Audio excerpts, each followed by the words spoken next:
बिस्मिल्लाहिर्रहमानिर्रहीम। अस्सलामु अलैकुम मोहतरम नाजरीन। दुनिया में कई ऐसी बातें हैं जिन्हें इंसान अपनी आंखों से देख नहीं सका, मगर अल्लाह ने हमें उनकी खबर कुरान और हदीस के जरिए दी है। इनमें से एक बहुत बड़ी हकीकत याजूज माजूज की कौम है। ये वो कौम है जिसका जिक्र खुद अल्लाह ताली ने कुरान मजीद में फरमाया है और हमारे प्यारे नबी मोहम्मद सल्लल्लाहु अलैहि वसल्लम ने उसके फितने से हमें आगाह फरमाया है। सूरा कहफ में अल्लाह ताली एक नेक और आदिल बादशाह हजरत ज़वाल करनीन का जिक्र फरमाता है। वो ज़मीन के मुख्तलिफ हिस्सों का सफ़र करते रहे, यहाँ तक कि एक मकाम पर ऐसी कौम से मुलाकात हुई जो एक बड़े फितने में मुब्तला थी। इन लोगों ने कहा कि एक कौम याजूज माजूज हमारे दरमियान से आती है, हमें नुकसान पहुँचाती है, कत्ल व गारत करती है और ज़मीन में फसाद मचाती है। उन्होंने हजरत ज़वाल करनीन से फरियाद की कि वो हमारे और उनके दरमियान कोई रुकावट बना दें। हजरत दुलकरनैन ने अल्लाह के दिए हुए इल्म और ताकत से एक अजीम दीवार बनाई जो लोहे और पघले हुए तांबे से तैयार की गई। अल्लाह ताली ने उस दीवार को इतना मजबूत बनाया कि याजूज माजूज न उस पर चढ़ सके और न ही उसमें सुराख कर सके। ये एक वक्ती रुकावट थी, लेकिन अल्लाह ताली ने हमें खबरदार किया है कि एक दिन ऐसा जरूर आएगा जब ये कौम दोबारा निकलेगी।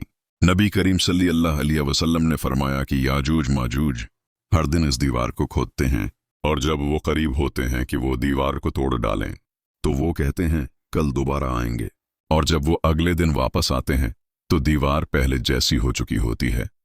लेकिन जब अल्लाह चाहेगा वो लोग कहेंगे इंशाअल्लाह कल मुकम्मल करेंगे, और उसी दिन वो दीवार को तोड़ डालेंगे और दुनिया में फैल जाएंगे।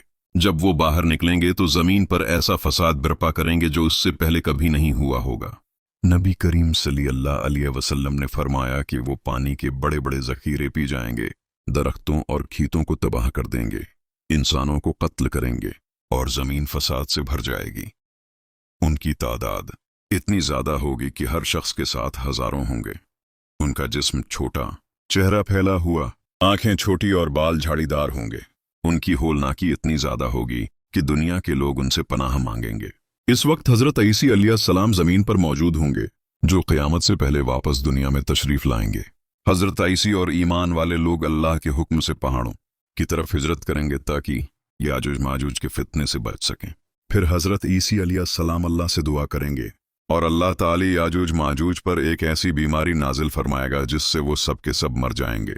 उनके जिस्म जमीन पर सड़ने लगेंगे, बदबू फैल जाएगी और इंसान उनके करीब जाना भी गवारा न करेंगे। तब अल्लाह ताली परिंदे भेजेगा जो उनकी लाशों को उठाकर फेंक देंगे और फिर ऐसी बारिश नाजिल फरमाएगा जो जमीन को बिल्कुल साफ कर देगी। याजूज माजूज हजरत नूह अलैहिस्सलाम की नस्ल से हैं, लेकिन ये लोग ऐसे गमराह और जालिम हो चुके हैं कि अल्लाह ने उन्हें क़यामत तक के लिए कैद कर दिया। ये कौम क़यामत की बड़ी निशानियों में से एक है और उनका खुरूज इस वक्त होगा जब जमीन पर फितना अपनी आखिरी हद को पहुंच चुका होगा। ये एक तनबिया है, एक आजमाइश की खबर है।